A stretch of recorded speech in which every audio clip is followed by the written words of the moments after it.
Bismillahirrahmanirrahim. Assalamualaikum warahmatullahi wabarakatuh.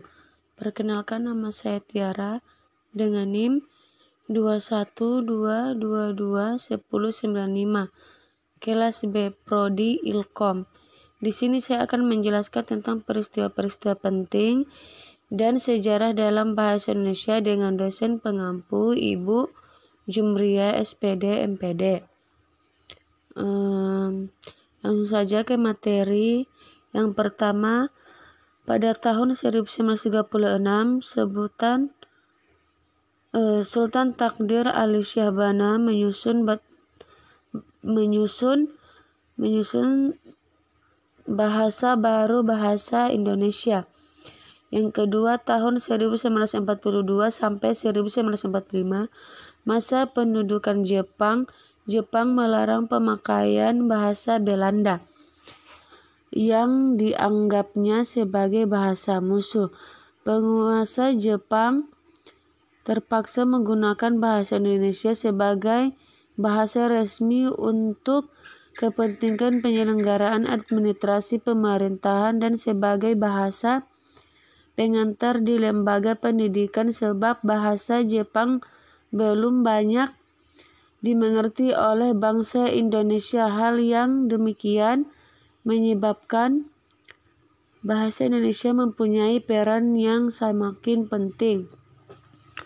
Nomor 3, tanggal 18 Agustus 1945 ditandatanganilah Undang-Undang Dasar 1945 yang salah satu pasalnya, pasal 36, menetapkan bahasa Indonesia sebagai bahasa negara. Keempat, tanggal 19 Maret 1947 diresmikan penggunaan ejaan Republik sebagai pengganti ejaan Van Ophuijsen yang berlaku selanjutnya. Nomor 5. Tahun 1948 terbentuk sebuah lembaga yang menangani pembinaan bahasa dengan nama Balai Bahasa. Lembaga ini pada tahun 1968 diubah namanya menjadi Lembaga Bahasa Nasional dan pada tahun 1972 diubah menjadi Pusat Pembinaan dan Pengembangan Bahasa yang selanjutnya lebih dikenal dengan sebutan Pusat.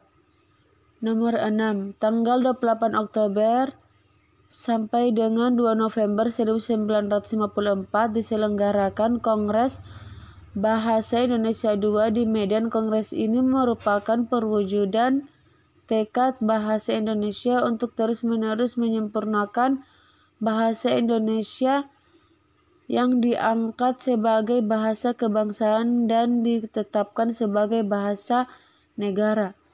7.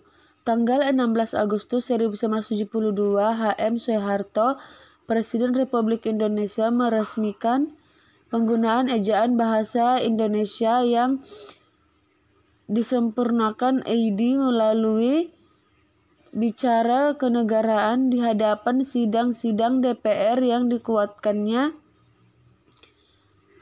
pula dengan keputusan Presiden nomor 57 tahun 1972. Nomor 8, pada tanggal 31 Agustus 1972, Menteri Pendidikan dan Kebudayaan pada masa itu menetapkan mengenai pedoman umum ejaan bahasa Indonesia yang disempurnakan serta pedoman umum pembentukan istilah resmi diberlakukan di Indonesia Wawasan Nusantara. 9.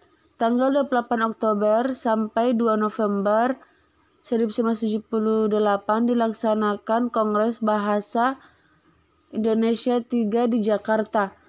Kongres tersebut untuk mengganti Hari Sumpah Pemuda ke-50 selain telah memperlihatkan kemajuan, perkembangan, dan pertumbuhan bahasa Indonesia, juga telah berusaha berusaha untuk menetapkan kedudukan serta fungsi bahasa Indonesia itu sendiri.